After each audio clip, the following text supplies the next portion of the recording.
La question de l'équité tarifaire en matière de fiscalité est une vraie question dans le domaine automobile. Alors ce qu'il faut savoir, c'est que il y a quelques années, les véhicules automobiles étaient taxés de 32,5% de droits de douane, 32,5% de droits de douane, à part une TVA à 20%. Vous savez aussi que le Maroc s'est engagé dans un processus de signature d'accords de libre-échange.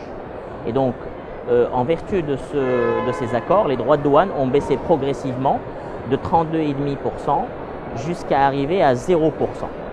Alors, ceci, s'appliquant sur les véhicules européens, fait que les véhicules non européens, notamment asiatiques, allaient se retrouver dans une situation d'inéquité. Alors nous avons saisi les pouvoirs publics il y a 5-6 ans pour leur dire qu'il faut qu'on trouve une solution. Alors la solution que nous avons trouvée, c'est qu'il y a eu une baisse aussi progressive pour les véhicules non européens qui était parallèle à la baisse des véhicules européens. Donc aujourd'hui, la situation, c'est que les véhicules européens, américains, turcs, bientôt canadiens seront à 0%, sont à 0% de droits de douane. Pendant ce temps-là, les produits non européens sont à 17,5% de droits de douane.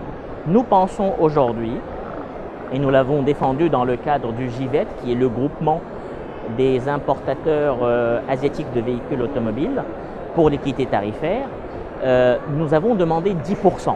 Pourquoi 10% de gap et pas 0%? Parce qu'il est normal qu'on ait un différentiel par rapport à l'Europe. L'Europe nous a ouvert ses portes, il était normal qu'on ouvre les nôtres aux produits européens. Maintenant, les protéger chez nous, plus qu'ils ne sont protégés chez eux, nous paraît inadéquat. Parce que ce qu'il faut savoir, c'est qu'un produit asiatique importé, un véhicule asiatique importé en Europe paye 10% de droits de douane, alors qu'au Maroc, il paye 17,5%.